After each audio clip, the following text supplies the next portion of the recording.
Olá! Hoje a gente vai mergulhar fundo numa história antiga, uma história de rebelião e fé, para entender como um gesto, um único ato de desafio, pode ser a faísca que incendeia uma nação inteira.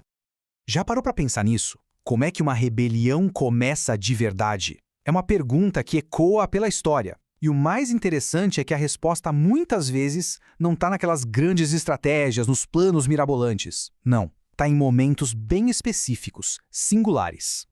Às vezes, tudo o que precisa é um único ato de desafio. E é por isso que hoje a gente vai fundo no texto antigo de 1 Macabeus. A gente vai desvendar a história de uma revolta que, olha, começou exatamente assim. Vamos lá, então. Parte 1.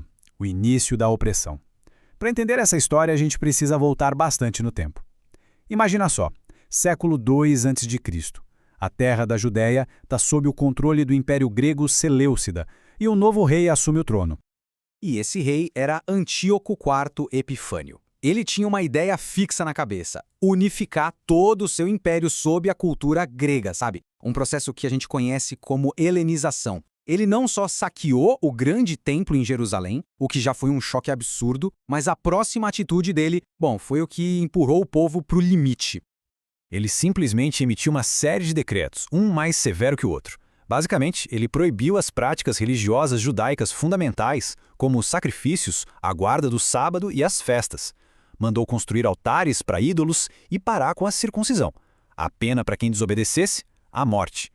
A intenção por trás disso era bem clara, né? Apagar uma identidade cultural e religiosa para forjar um império unificado com uma visão de mundo só, a dele.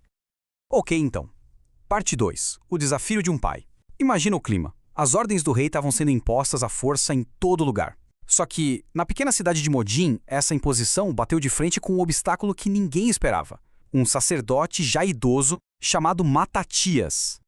Quando um oficial do rei chegou e ordenou que ele sacrificasse a um ídolo, Matatias se recusou. E a resposta dele foi essa aqui. Olha que forte. Basicamente, ele traçou uma linha na areia ali naquele momento e disse que ele e a família dele não iam abandonar a fé dos seus antepassados.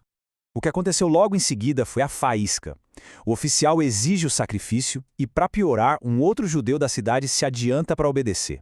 Naquele momento, Matatias, tomado por um zelo, uma fúria, mata os dois, o homem e o oficial do rei, e ainda derruba o altar.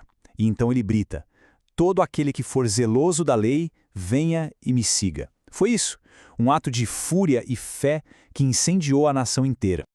Beleza. Parte 3. Judas, o martelo.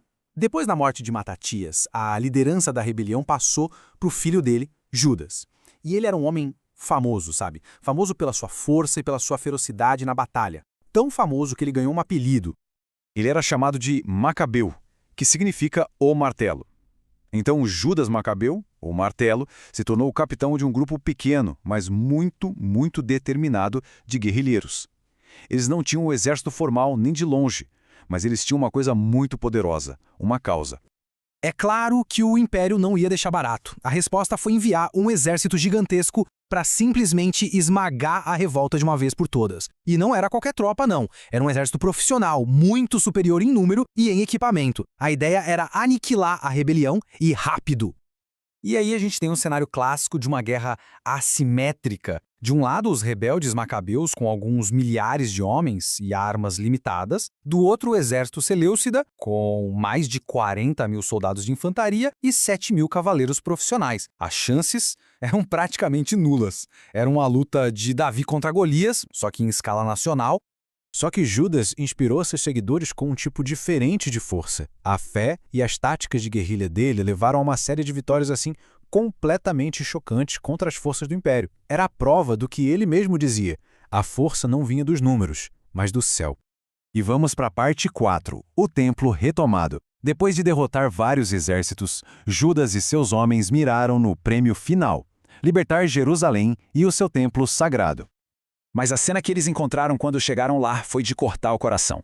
O santuário estava desolado, o altar profanado, os portões queimados, tinha mato crescendo nos pátios. O coração espiritual do povo deles tinha sido completamente violado. Eles não perderam tempo. Começaram imediatamente o trabalho sagrado de purificar e restaurar o lugar. Levaram embora as pedras contaminadas, construíram um altar novo, fizeram novos objetos sagrados e, finalmente, rededicaram o templo, acendendo as lâmpadas mais uma vez. Foi um ato simbólico fortíssimo, uma retomada de sua identidade. E a celebração dessa rededicação durou 8 dias. Esses 8 dias acabaram dando origem a uma tradição que é comemorada há milênios, um símbolo anual da perseverança da fé. E agora a parte final, parte 5. Um legado forjado, porque apesar da reconquista do templo ter sido uma vitória imensa, a guerra pela independência, essa ainda estava longe de acabar. Judas fez uma jogada política muito astuta, se aliando com a potência que estava crescendo no oeste, Roma. Mas o seu próprio fim viria no campo de batalha. Na sua última luta, ele enfrentou um exército seleucida tão grande que a maioria dos seus homens desertou de medo. Ficaram só 800. Mesmo assim, ele se recusou a fugir, avançou para a batalha e acabou sendo morto.